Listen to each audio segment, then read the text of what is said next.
का विकसित होना कितनी बड़ी चुनौती है। आज लगभग 14 करोड़ बिहार की जनसंख्या है, जिसमें 9 करोड़ की आयु 30 वर्ष से कम है। अब सोचिए, इतनी बड़ी जनसंख्या अपने आप में एक बड़ी चुनौती है, क्योंकि बिहार को विकसित यदि हम बनाना चाहते हैं तो सीधा और स्पष्ट मतलब है कि 2047 तक बिहार में ही हर व्यक्ति को रोजगार दे सके, ऐसी व्यवस्था हो जाए, बिहार में उत्कृष्ट शिक्षा दे सके और स्वास्थ्य के भी सभी साधन बिहार में सुलभ रूप से उपलब्ध हो सके।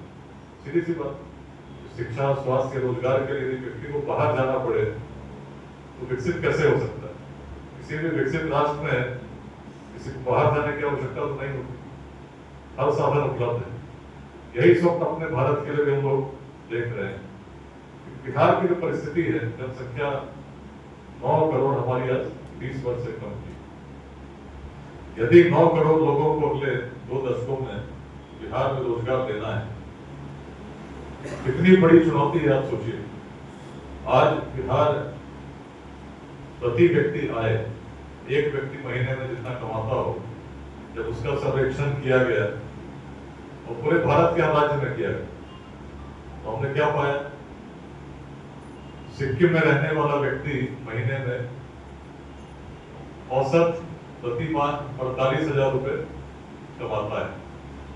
दिल्ली में रहने वाला व्यक्ति औसत प्रति माह 38,000 रुपए कमाता है। तेलंगाना में रहने वाला व्यक्ति औसत 29,000 प्रति माह कमाता है।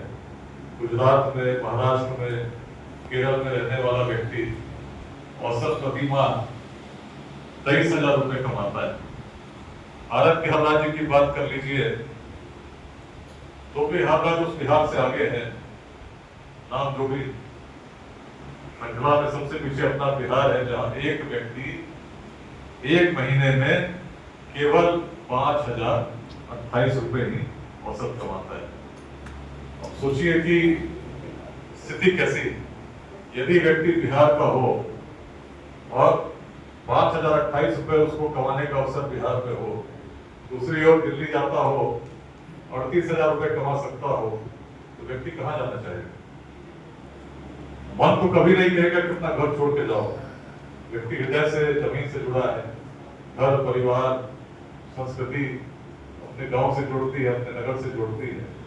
लेकिन अर्थव्यवस्था की स्थिति ऐसी है जो विचलित कर देती है व्यक्ति दिल्ली की ओर जाने को, किसी अन्य राज्य की ओर जाने को, निश्चित रूप से पीड़ित की ओर जाता है।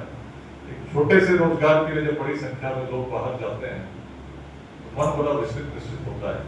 कोविड के समय सबने दृश्य देखे। अच्छी बात क्या है? परिस्थिति तो इतनी गंभीर है, 5,000 रुपए, 38,000 रुपए, 48,000 रुपए, नेचुरल अट्रैक्शन। अच्छी बात यही है कि बिहार विकसित हो रहा है। और यदि किसी अर्थव्यवस्था की बात करें, किसी भी अर्थशास्त्री से मिलकर आप चर्चा करेंगे तो कहेंगे कि 5% का विकास दर किसी अर्थव्यवस्था के लिए इससे अच्छा कुछ हो ही नहीं सकता।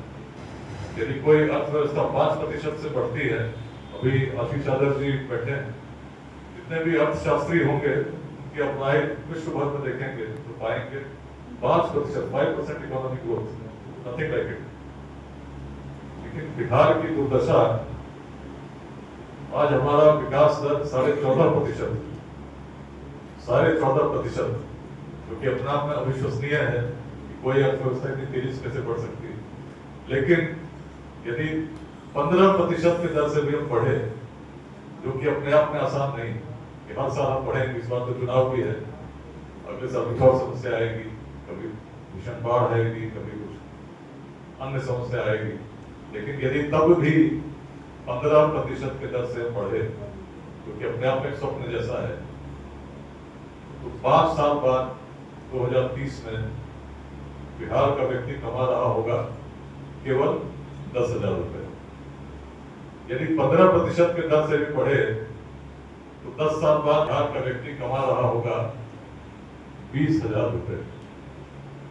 सोचने की बात यह है कि यदि 10 साल बाद भी 2035 में बिहार का व्यक्ति केवल 20,000 तक ही पहुंचता है, जो कि अपने आप में अविश्वसनीय है। यदि हम 15% के दर से बढ़ते हैं, स्थिति कैसी है सभी लोग अवगत हैं। खंड खंड में हमारा समाज बटा हुआ है। यदि आज चुनाव होने वाले हैं, पिछले वर्ष में चुनाव हुए, सभी लोग जानते हैं।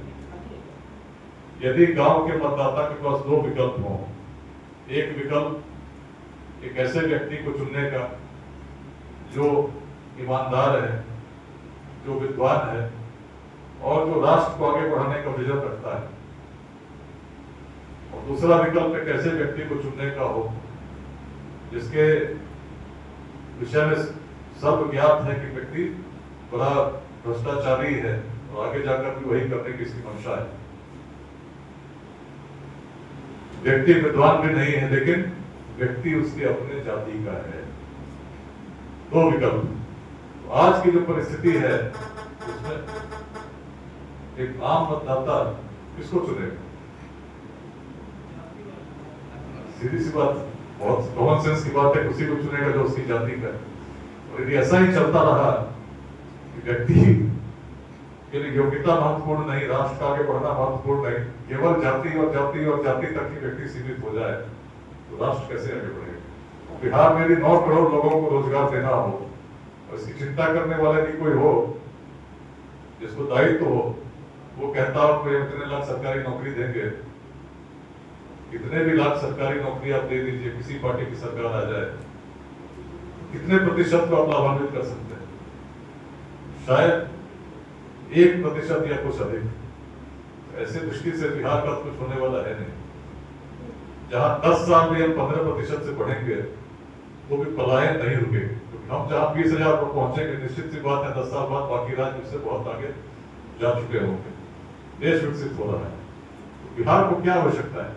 यदि वास्तव में हम चाहते हैं विकसित बिहार का निर्माण, जिससे पलायन की समस्या रुक जाए, तो जैसा चल रहा है ऐसा ही चलता रहा, इसी प्रकार से जब नेतृत्व चुनने की बारी आई तो हम केवल जाति पर सीमित होकर सोचते रहे, तो कैसे इतनी बड़ी क्रांति आएगी जो हर व्यक्ति को बिहार में रोजगार दे पाएगी? कैसे इतना बड़ा परिवर्तन आएगा जिसका स्वप्न आज पूरा देश देख रहा है? और यदि बिहार अपने परिस्थिति के लिए तैयार नहीं हुआ, यदि हर गांव में, हर पंचायत में, हर प्रखंड में, हर जिले में ऐसे नेतृत्व का हमने निर्माण नहीं किया जो राष्ट्र को आगे बढ़ाना चाहता हो, हर स्वार्थ से परे हो, तो अविश्वसनीय सा है। 2047 तो क्या, 2147 में भी यदि हम जाति के नाम पर लड़ते रहे, सबसे निम्न वर्ग के व्यक्ति शासक बन सकते हैं, ये किसी महान भूमि के पूर्वजों की अवधारणा हो सकती है। यदि ऐसा जातिवाद रहा होता, तो अगर आचार्य चाणक्य के मन में भी इस प्रकार की बात होती, तो पूरे बिहार में घूमते और खोजते कि मेरी जाति का युवक कहाँ है। आज तो हम यही कर रहे हैं, 10 लोग भी बैठते हैं, पहली बात मन में यही आती है कि किस जाति के। और कुछ दिनों पहले एक व्यक्ति मिले जो उत्तर प्रदेश के थे, नौकरी बिहार में लगी, वकालत कर रहे हैं। एक क्लाइंट उनके यहाँ पहुंचे, उन्होंने पूछा कोई जज किस जाति का है? बड़े विचलित हुए, बड़े अचंभित हुए, कोई जज की जाति से तुमको क्या करना है? इस प्रकार की हमारी सोच हो गई, जिसमें आचार्य चाणक्य भी जब चले तो उन्होंने चंद्रगुप्त की जाति नहीं पूछी, केवल योग्यता को स्थान दिया। इसी कारण से अखंड भारत के साम्राज्य का निर्माण हो सके। जब विचार बड़े होते हैं, नया सृजन करते हैं। अब देखिए वैशाली की स्थापना को याद कीजिए, 7,707 गणराजा चुने जाते थे उस पूरे उत्तर बिहार से, जिसके उत्तर में हिमालय, दक्षिण में गंगा, पूर्व में तुलसी और पश्चिम में नारायणी स्थापित थी। और जाति के आधार पर नहीं चुने जाते, अलग अलग क्षेत्रों से लोग चुनकर आते थे और प्रतिवर्ष वैशाली के संस्थागार में बिना विवाद के, बिना माइक के अपने गणाधिपति का चयन करते थे। ऐसी सहयोग की भावना जिस समाज में थी, वही तो अखंड भारत के साम्राज्य का निर्माण कर सकी थी। व्यक्ति को व्यक्ति से जोड़ने का सामर्थ्य, ऐसी भावना जहां स्थापित थी, वहीं तो ऐसे विश्वविद्यालय तब बने जब ऑक्सफोर्ड और कैम्ब्रिज की कल्पना भी यूरोप में नहीं थी। लेकिन श्रृंखला रुक क्यों गई? यदि अध्ययन करेंगे पाएंगे, आप सब कभी पाएंगे हमारे समाज में व्यक्ति को व्यक्ति से जोड़ने की प्रवृत्ति ने जन्म लिया, उसने उसको घृणा में बदल दी। एक प्रकार से एक व्यक्ति हर व्यक्ति के मन में जागृत होने लगी, केवल अपने तक हम संकुचित हो गए। आज भी उससे बहुत बड़े नहीं हुए, लेकिन जब राष्ट्र आगे बढ़ना चाह रहा है तो बिहार तो वह भूमि है जिसने राष्ट्र को सदैव कुछ न कुछ दिया है, तो क्यों ना आज कुछ ऐसी दृष्टि हम राष्ट्र को दें।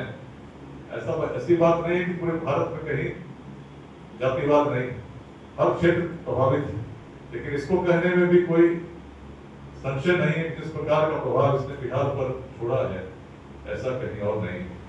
यदि देश को बदलना है तो सबसे पहले इस रोग से छुटकारा भी बिहार इसलिए दे सकता है कि प्राचीन काल में हमने सिद्ध किया है, जातियां थी, जातिवाद नहीं थी। और आज जिस